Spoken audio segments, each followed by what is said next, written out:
എന്റെ വീട്ടിന്റെ അകത്ത് മുസല്ലകൾ എന്നെ മാടി വിളിച്ചപ്പോ ഞാൻ ഇൻസ്റ്റ ഇങ്ങനെ തോണ്ടിക്കളിച്ചു, റീൽസ് കണ്ടു, പാട്ടുപാടി, നൃത്തം ചെയ്തു, ആട്ടം കണ്ടു. പോലീസുകാർ പോലും നിയന്ത്രിക്കാൻ പറ്റാത്ത വിധം ആട്ടവും പാട്ടും കാണാൻ പരതയിട്ട താത്തമാരുടെ ഒഴുക്കായിരുന്ന പോലും കേരളത്തിൽ ഏറ്റവും കൂടുതൽ മക്ബറകളുള്ളത് കാസർഗോഡ് ജില്ലയിലാണ്.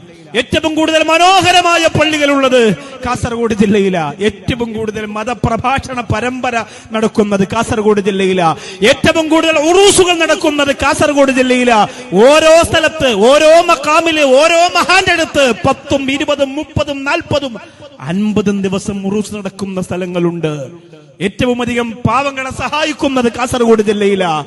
ഏറ്റവും അധികം സാധാരണക്കാരുള്ളത്, പാവങ്ങളെ സഹായിക്കുന്നത്, മദ്രസ സഹായിക്കുന്നത്, സ്ഥാപനങ്ങളെ സഹായിക്കുന്നത് ഒക്കെ കാസർഗോഡ് ജില്ലയിലാണ്. ഒരുപാട് ദീനി ദഅവത്തിന്റെ ഖിദ്മത്തിന്റെ വിപ്ലവകരമായ പുരോഗതി, ആ പുരോഗതിയുള്ള മണ്ണാണ് കാസർഗോഡ്.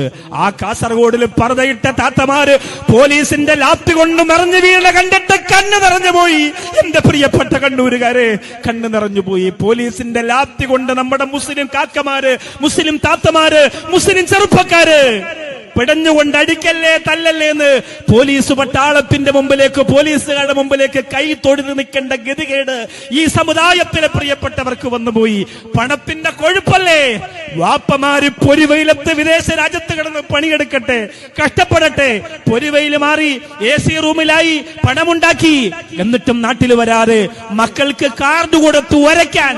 ആണും പെണ്ണുമായ മക്കള് കാർഡുരച്ച് പണമുണ്ടാക്കി, ആടിക്കളിച്ചു, നൃത്തം ചെയ്ത്, മുഖത്ത് മരുന്ന് പുരട്ടി, ക്രീം പുരട്ടി, കണ്ടവന്റെ കൂടെ തുള്ളാൻ പാതിരാത്രി ഇറങ്ങി വരാൻ ഒരു വാപ്പാന്റെയും അനുവാദം ചോദിക്കാൻ കാസർഗോഡ് ജില്ലയിലെ പ്രിയപ്പെട്ട മക്കൾ കാത്തു നിൽക്കേണ്ടി വന്നില്ല.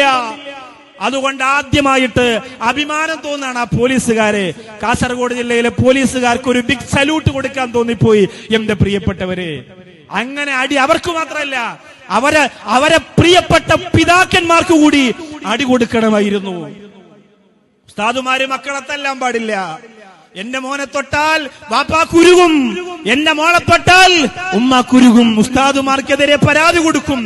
മദ്രസയിൽ തല്ലാൻ പാടില്ല, സ്കൂളിൽ തല്ലാൻ പാടില്ല. അതുകൊണ്ട് പോലീസുകാർ തല്ലി പഠിക്കട്ടെ, അടിച്ചു പഠിക്കട്ടെ, അലക്കി പഠിക്കട്ടെ. പാതിരാത്രി മക്കളെ തുറന്നുവിട്. ആര് പറഞ്ഞാലും നിയന്ത്രിക്കാതെ ആടിത്തുള്ള നിന്റെ മക്കൾ ഇറങ്ങി ചെല്ലട്ടെ. റഹ്മാനായ പടച്ചോനെ, ഞങ്ങളുടെ ഈ പ്രിയപ്പെട്ട തലമുറയെ നീ കാക്കടേ അല്ലാ. അല്ലാഹുമ്മ അസ്ലിഹ് ശബാബ ഉമ്മത്തി, അല്ലാഹുമ്മ അസ്ലിഹ് ശബാബൽ മുസ്ലിമീൻ, അല്ലാഹുമ്മ അസ്ലിഹ്